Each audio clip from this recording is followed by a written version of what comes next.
Bonjour à tous. Donc aujourd'hui, on va voir ensemble la problématique du logo sur PrestaShop 1.7. Alors initialement, je pensais pas devoir expliquer une problématique liée au logo dans PrestaShop 1.7, mais ce qu'on constate déjà, première chose, c'est que si on fait une petite sélection, c'est qu'en fait le logo fourni en standard, il est tout petit.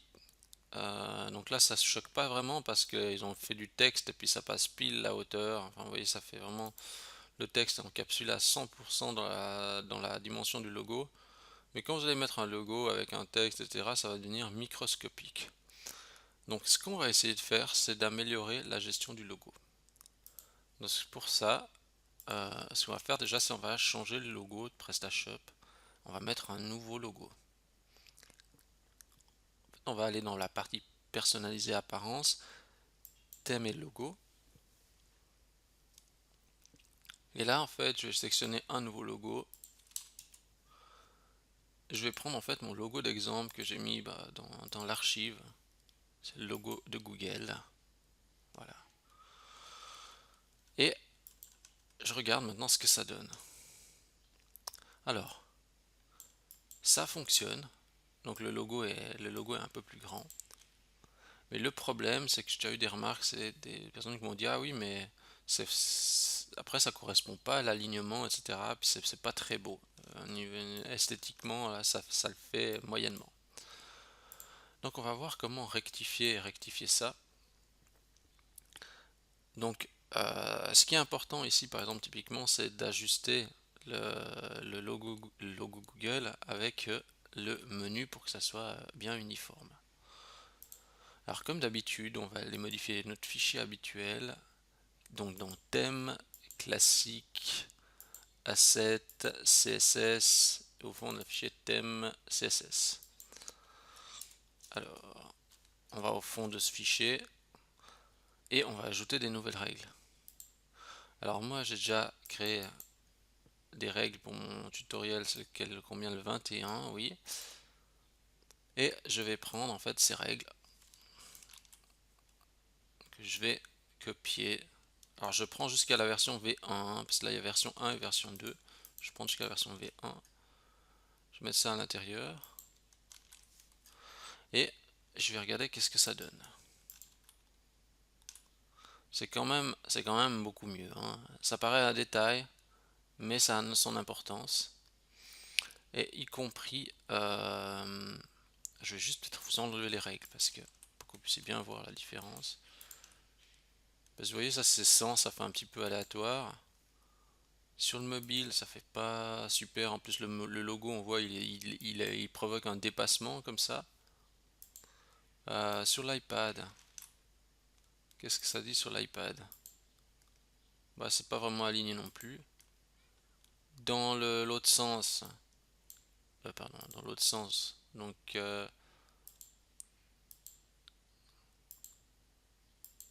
on voit que ça soit dans un sens ou dans l'autre, finalement, mais c'est pas vraiment aligné. Un vertical ou horizontal, c'est pas aligné. Et si on ajoute les règles que je propose,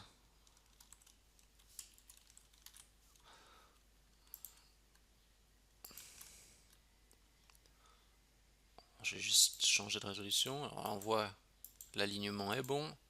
On voit aussi que sur mobile, on n'a plus le dépassement du bloc. Comme c'était avant, on avait le logo qui dépassait, qui bavait un peu sur le dessous. Bah là, il bave plus.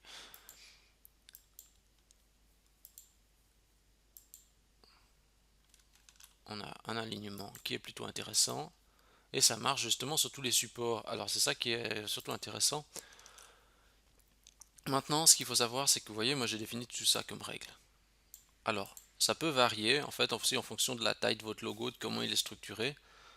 Donc finalement, c'est assez simple. Si vous regardez dans le code de ce que je propose, moi j'ai fait quelque chose d'assez basique. J'ai fait quoi? 1, 2, 4 règles. D'abord, j'ai fait pour le desktop, donc pour le format large. Donc, vous voyez, j'ai mis une marge de 20 pixels au menu et une marge aussi de 10 pixels au bloc de recherche ici pour qu'il y ait un alignement qui se fasse entre les deux.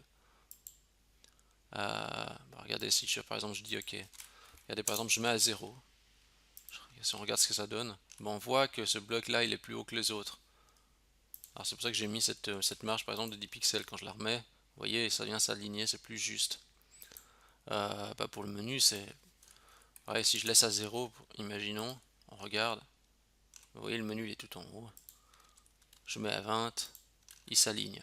Et j'ai fait ça en fait, j'ai fait toujours les mêmes genres de règles pour les différents supports. Et si on regarde, on voit, vous voyez ici c'est écrit, ok, si la résolution fait au minimum 1025 pi, 1025 pixels de large, eh bien il faut qu'il applique ces règles. Ça veut dire minimum 25, ça veut dire au minimum 1025 pixels, ça veut dire que si c'est si c'est un ordinateur. Si au contraire, on va dire c'est une tablette verticale, donc c'est écrit justement euh, une largeur minimale de 1024 et une maximale largeur 1024, eh bien on applique ces règles-ci. Et puis ensuite, pour si c'est une tablette verticale, vous voyez, il y a toujours les règles qui sont écrites au niveau des pixels. Alors là, je me base sur les résolutions standards. Puis de nouveau, c'est une manière de faire, hein. Après, on peut mettre d'autres règles. Moi, j'ai mis ça. Ça avait l'air de donner satisfaction pour ce que je voulais faire. Et enfin, j'ai dit sur les tout petits supports, donc mobile à 767 pixels, eh bien le logo, bah, je force la hauteur, parce que sinon le logo il débordait. Donc ça, c'est une première manière de faire. Il faut toujours bien comprendre les résultats. Donc dans votre cas, quand vous allez ajuster avec votre logo, bah, n'hésitez pas à retoucher une valeur. Vous voyez, c'est toujours desktop, tablette, horizontale, tablette verticale et mobile. Donc essayez de chaque fois de faire le test. Donc pour faire le test, si jamais, hein, pour ceux qui n'ont pas suivi les autres vidéos, quand vous êtes dans Chrome, il faut utiliser Chrome parce que Chrome c'est celui qui a les outils plus élaborés. Vous appuyez sur F12, il y a la console qui s'ouvre. On appuie sur le bouton ici. Et après, bon, on choisit qu'est-ce que c'est comme support. Puis on peut choisir aussi si c'est horizontal ou vertical. Voilà. Et, euh, et puis quand on a fini, ben, on rappuie une fois dessus et puis ça rebascule dans le mode ordinateur. Maintenant, ben, je me suis dit peut-être qu'on peut encore faire une autre alternative. Euh, donc ça serait avec le logo centré. Donc pour ça, je fais une petite adaptation du fichier, header.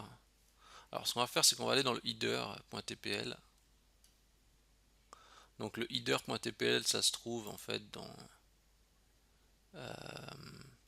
template, partial, header.tpl. Voilà. Puis là, on va injecter en fait.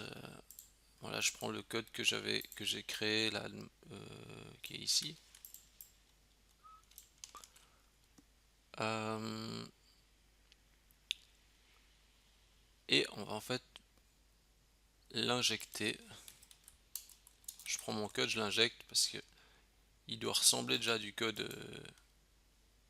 Alors si je regarde juste pour que je situe, j'ai l'impression que j'ai mis ça là-dedans. Dans le... Non, je suis pas sûr que j'ai mis ça là-dedans en fait. J'ai mis ça juste avant le container, après le container.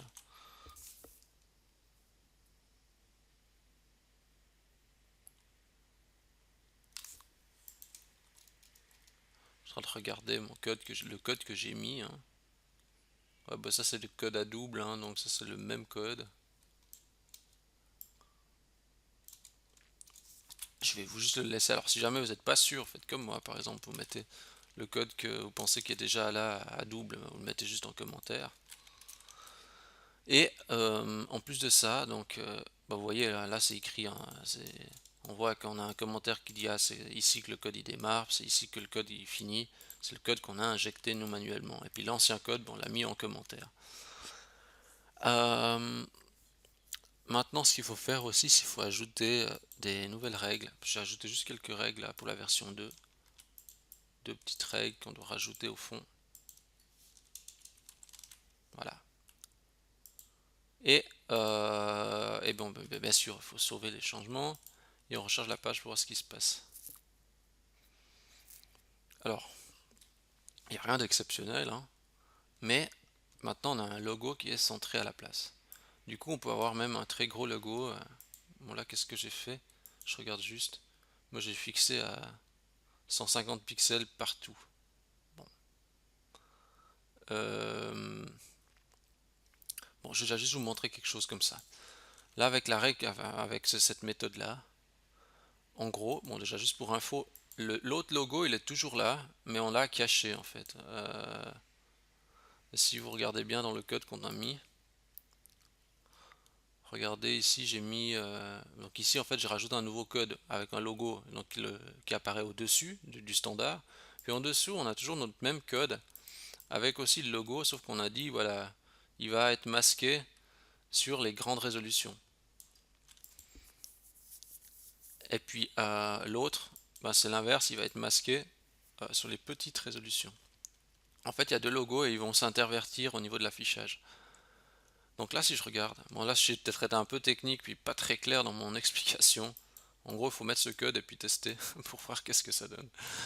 Alors, euh, maintenant, donc quand je charge ma page, bon, bah, le logo il est centré.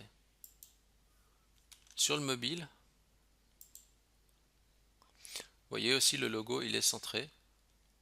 Ouais, mais ça, il était déjà avant. Sur l'iPad, le logo il est centré. Je le tourne, le logo il est toujours là. Donc finalement la règle plutôt l'air d'être fonctionnelle. Euh, Ce qu'il faut comprendre, c'est qu'ici le logo, quand c'est ce logo là, bah, c'est le logo qu'on a injecté. Quand on met ici, c'est toujours le même logo qu'on vient d'injecter. Euh, Quand on est dans le mode là, c'est toujours le logo qu'on vient d'injecter. Par contre, quand on est dans le mode mobile, c'est pas le logo qu'on vient d'injecter, ça c'est le logo standard. En fait, c'est juste parce que, vous voyez ici, c'est toujours écrit comme j'ai dit avant. Euh, euh, Ici, en fait, grâce à cette classe qui a été mise sur l'élément, ben, il va s'afficher uniquement sur les mobiles. Mais je vais juste vérifier ce que je dis parce que même si c'est vrai, hein, donc ce que j'ai mentionné, je vais juste vous montrer ça. Regardez, si on regarde XL down, alors Iden XL down. Euh, mm, mm, mm. Alors, pourtant, alors ici c'est bizarre parce que c'est vrai que le Iden XL down est masqué partout. En fait, si jamais, vous pouvez toujours vous référer cette page de Bootstrap qui dit justement, en fonction de la classe, sur quel élément il doit être masqué ou visible. Mais comme là, ça fonctionne, je vais pas trop toucher cet élément. Parce que peut-être qu'il y a peut-être même PrestaShop qui a peut-être retouché certaines règles, je sais pas. Mais là, ça a l'air de fonctionner en faisant cette manière de faire. Autre chose, si on veut optimiser, si on veut aller plus loin, parce que c'est vrai que là, vous voyez, le logo, il fait toujours la même taille, qu'il soit sur la tablette ou autre. Par contre, on pourrait se dire, ok, sur le format ordinateur, il peut être plus gros. Alors ça c'est pas dans le tutoriel de base, mais maintenant que je pense, je me dis ah ouais pourquoi pas ça. Et donc regardez, je prends la règle desktop, je viens en bas ici, je vais dire ok, je vais mettre une nouvelle règle. Je vais dire que si c'est le format ordinateur, par exemple, eh bien peut-être déjà je mets à la fin, je vais peut-être mettre tout à la fin cette règle pour qu'elle ait la priorité sur l'autre. Donc je dis voilà, si c'est un format ordinateur, alors bah, plutôt on va mettre un plus grand logo pour que les gens puissent en profiter. Alors, vous voyez, par exemple, là, sur un ordinateur, alors j'ai un grand logo. Et puis, si je bascule sur un mobile, sur un iPad, je devrais avoir un petit. Voilà.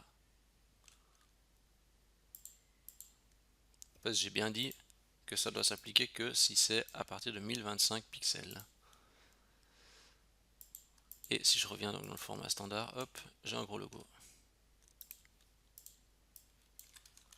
Je fais un petit bidouillage pour tester, pour voir ce que ça donne. Voilà. Donc,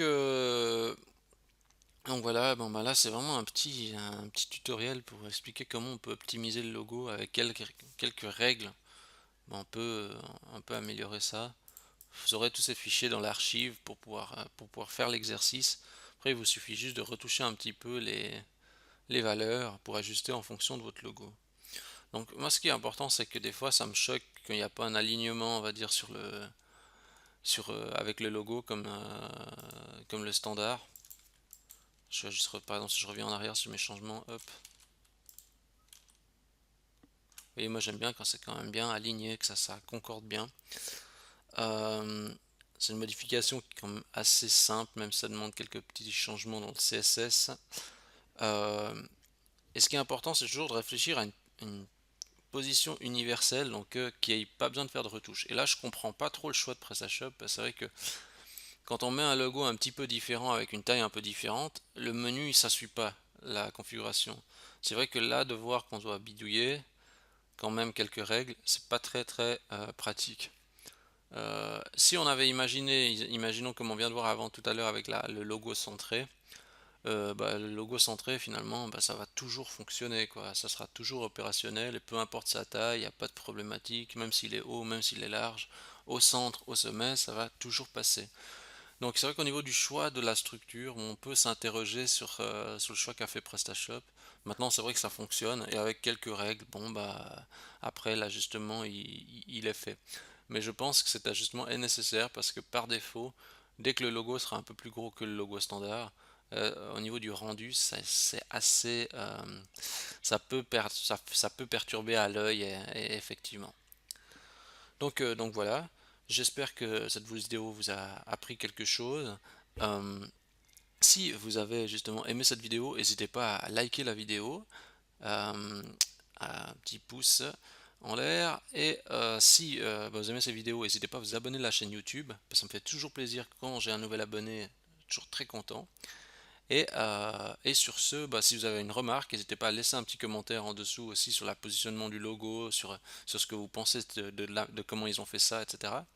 Et sur ce, moi, je vous dis à la semaine prochaine pour une nouvelle vidéo.